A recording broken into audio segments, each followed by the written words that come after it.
hearing from our viewers, they wanted more rock. That's right. Here we are with it. I'm all down with that. The country music, you know, the Toby Keith and the... Yeah, you can only have so much of that. I wanted some good classic American rock. Give it to me.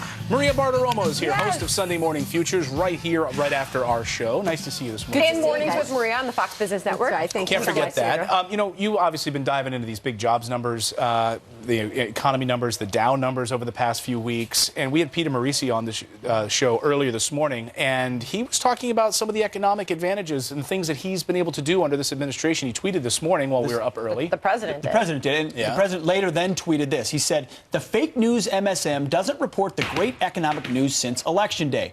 Dow up 16%, NASDAQ up 19.5%, drilling and energy sector way up, regulations way down, 600-plus new jobs added, unemployment down to 4.3%, business and economic enthusiasm way up at record levels. It's got to be frustrating. If you're in the White House, you see this happening, but no one's reporting it, Maria. That's right.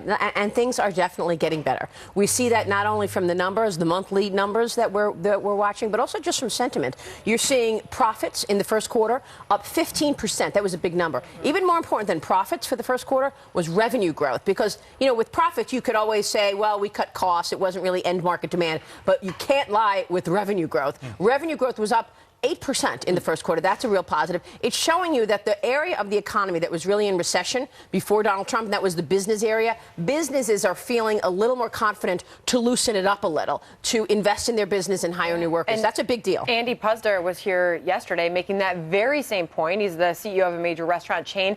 He's saying this is underreported in the media. I mean, for example, look at this headline on the economy in the New York Times. U.S. unemployment at 16-year low. Okay, great. But they say economy's weak spots remain. The Washington Examiner, riding the roller coaster economy with Trump. Bloomberg, Trump's economic agenda almost dead. Yeah, I think people are really sick and tired of this lying that's going on in the mainstream media. Before I came on the show, I was getting ready, and I was flipping through the channels, and I saw CNN.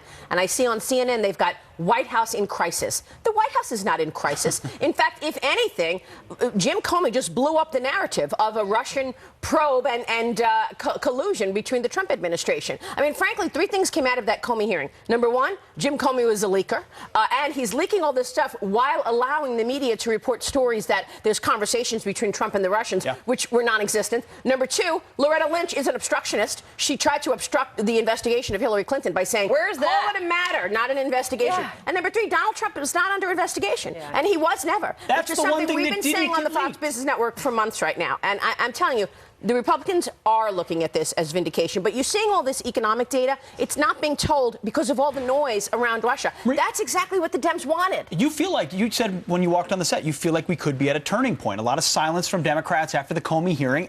A lot more spotlights on him. The president doubling down, saying he could be even more of a leaker. By the way, Maria, could that's this our be new a reverse fancy shot of our back. I love it. I love this. They do it right whenever I talk. They go to the back. It just happens, you know. No, you're absolutely right, Pete. It's a really good point, and that's why today we've got Congressman Peter King on. He's on the House Intel Committee, so we're going to get the questions direct to him. What do you want to see? Why do you want to see those memos? And what else did Jim Comey leak?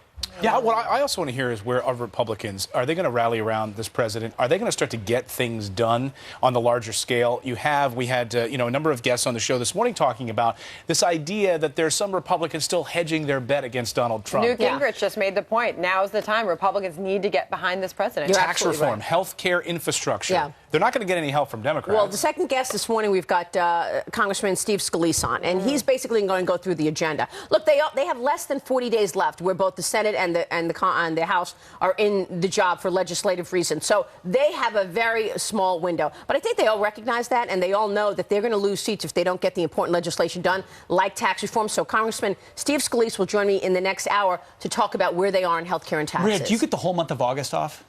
No, because Congress does. Because Congress does. So ask them if they'll stick around if they don't get it done. That's There's a lot of people I that will feel like ask they you should that, get it because done. that's what a lot of the people want. They say, if we don't get this done, August recess off the table. Just want to mention one other thing. I've got a guy on who's really outside the box coming up. He is Naguib Sawiris. He is the third richest guy in Egypt. Wow. Okay, he's a businessman. He's telling all his business people, colleagues, get your money out of Qatar. The Qatari situation is getting bigger, and he's basically saying they are supporting terrorism. Get your money out. So he's going to join us as well. So we've got a big show ahead. And I think it's an important point that you make about the economy. So 22 minutes from now, right here on the Fox News channel, you can catch Sunday Morning Futures. Thank you. All right. Great to see Good to see you, Maria. Great to see you guys. All right, drama at high seas. The cruise ship Queen Mary 2 stepping in to help a sailor stranded at sea. The Queen Mary 2 brought him on board to safety. The sailor was competing